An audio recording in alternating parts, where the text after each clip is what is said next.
We had a dream that our efforts would lead to the reduction of children being separated from their families.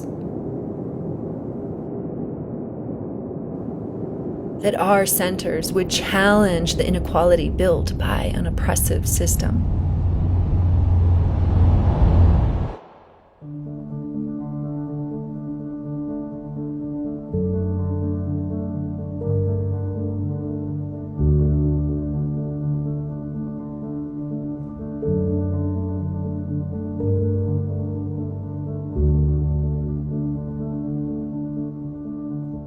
In 2019, we raised funds for our new Girls Center.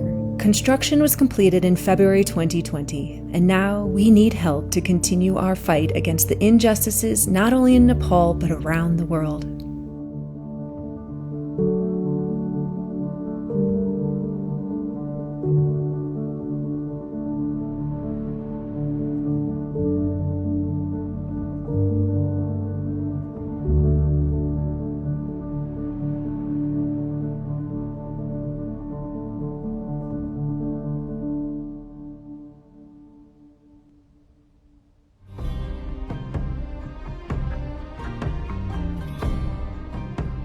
खासै यहाँको अवस्था भन्ने हो भने यहाँको अवस्था चाहिँ अलि अन्त ठाउँको भन्दा अलि फरक छ किनभने यहाँ भौगोलिक हिसाबले पनि अलि पिछडी परेको छ खेती अथवा व्यवसायहरू केही नभएको कारणले गर्दाखेरि निम्न स्तरकै ठाउँ हो यो अब यसको अवस्थालाई हेर्ने हो भने अरु गाउँको तुलनामा चाहिँ अलि निम्न स्तरकै मान्छेहरूको बसोबास गर्छ When you walk through, the Gangphedi is a very isolated area. There's no connection with other villages apart from this one. That's why it became the easy, fertile place to traffic. I heard from the traffic girl whom I rehabilitated, the helicopter directly landed here to choose the girl by the brothel owner, and the traffickers one by one, they supply from here. And then I realized, oh my gosh, this is a very political, hidden, historical injustice. It cannot be eliminated and stopped easily.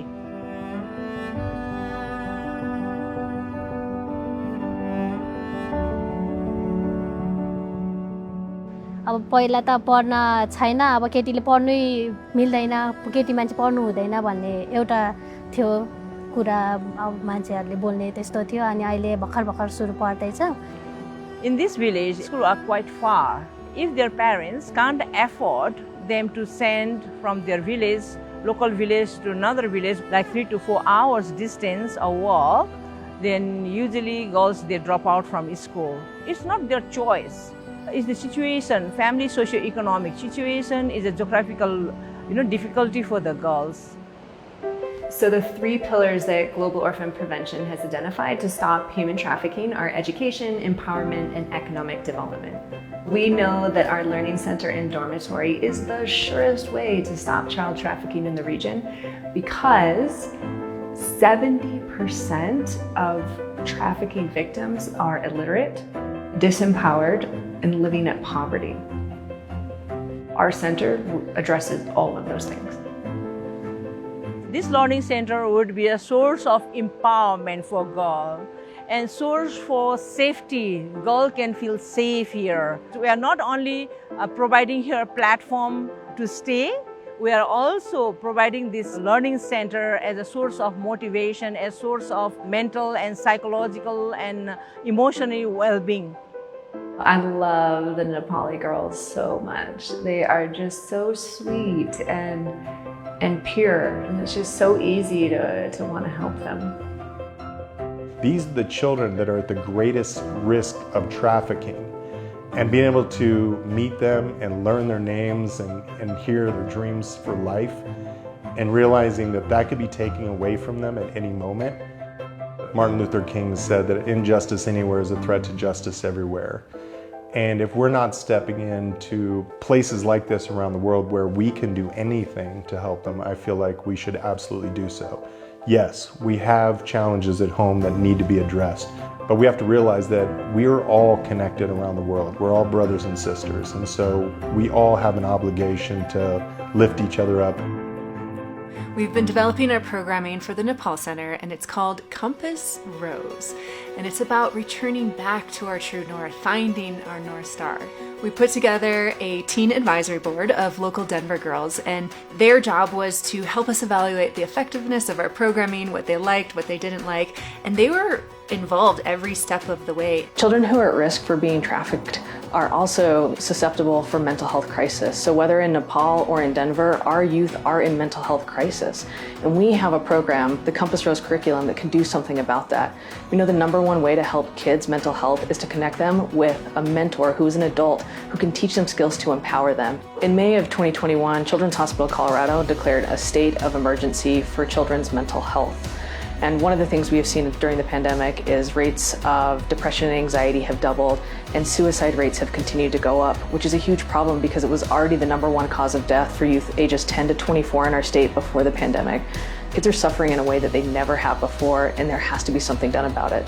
We know that kids in crisis need help now, and we don't have enough services available for them, and we're never going to be able to grow our way out of the crisis. We have to get in front of it. In order to do that, we have to teach kids the social, emotional skills to sustain wellness throughout their life. Compass Rose curriculum does that, and it's going to be the foundation that will help them have resiliency from adolescence into adulthood. Our curriculum inspires young people to connect to their greatest potentials, to their dreams, to their passions, to show up unapologetically. We offer workshops and school programs, leadership and entrepreneurial training, as well as scholarships.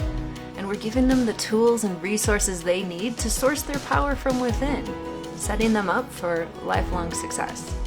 And the impact of our programming so far has been huge. Our participants have seen a 75% reduction in suicidal thoughts and anxiety.